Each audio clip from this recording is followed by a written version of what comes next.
Video is for surface area. And so we've got lateral and total. So remember that the lateral surface area is just the sides, and then the total is everything if you would wrap the whole thing. And so we are going to do either prisms or cylinders. So here's our two formulas again. And so big B is the area of the base of the shape. Big P is the perimeter of the base. So two things to remember there. Okay, so sometimes we do it with a figure, sometimes we do it with nets. And so for this one, the base of this one is this shape here. So big P is the perimeter of the base, so I would do 8 plus 12 plus 8 plus 12. And so my perimeter would be 40. My height is going to be the distance that I did not use, so the 4. And then the area of the base, I'm going to multiply the 2 that I added. So 8 times 12 times width. So that would be 96. So lateral surface area is P times H. So I would do 40 times 4. And that gives me 160. Total would be pH plus 2 big B. So I've already done the pH. So I can just transfer that over.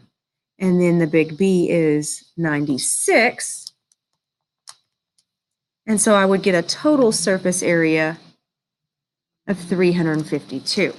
Now, if they give you the figure, the base usually is what it's sitting on if it's a rectangular prism. So here for the perimeter, I do 4 plus 6 plus 4 plus 6, which would give me 20. The height is the value I didn't use, so that would be 5. And then big B is the area of the base. So length times width, 4 times 6, would give me 24.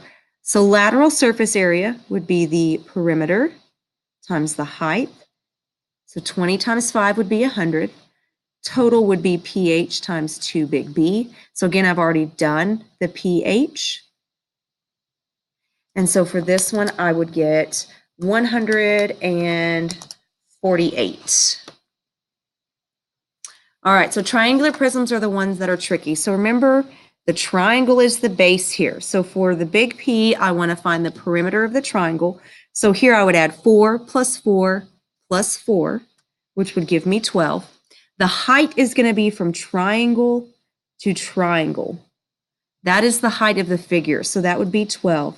And then big B is 1/2 base times height of the triangle. So the base of the triangle is 4. The height of the triangle is 3. So my big B here would be a 6. So same formula, perimeter times height. And that would give me 144.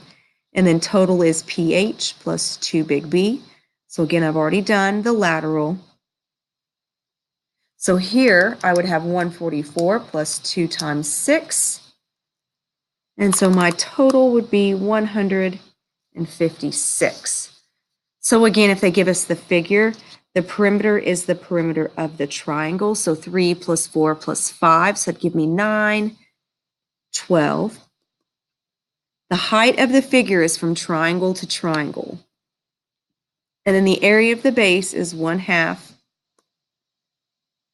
base of the triangle times the height of the triangle. And you can see here all my numbers are exactly the same as these. So the lateral is going to be the same and the total will be the same. Okay.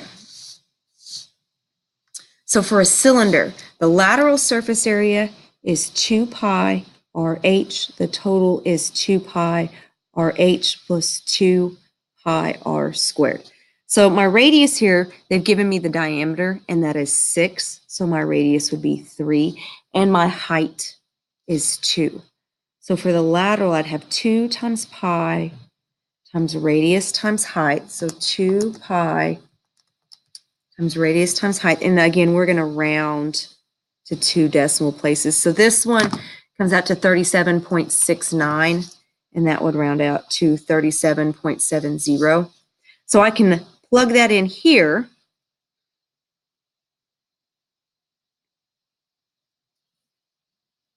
And so again, my radius. And so instead of typing all this in again, since I've already done the lateral, I can just do plus 2 pi and then the radius squared. That's going to give you your most accurate answer. So here you've got 94, and if we round 0.25. All right, so here my radius is 4, my height is 12. So 2 pi radius times height.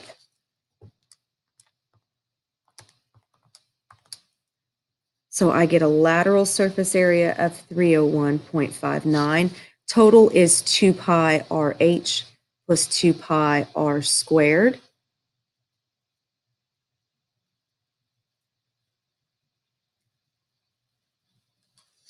So again, since I've already found the lateral, I can just tack on the rest here to the end.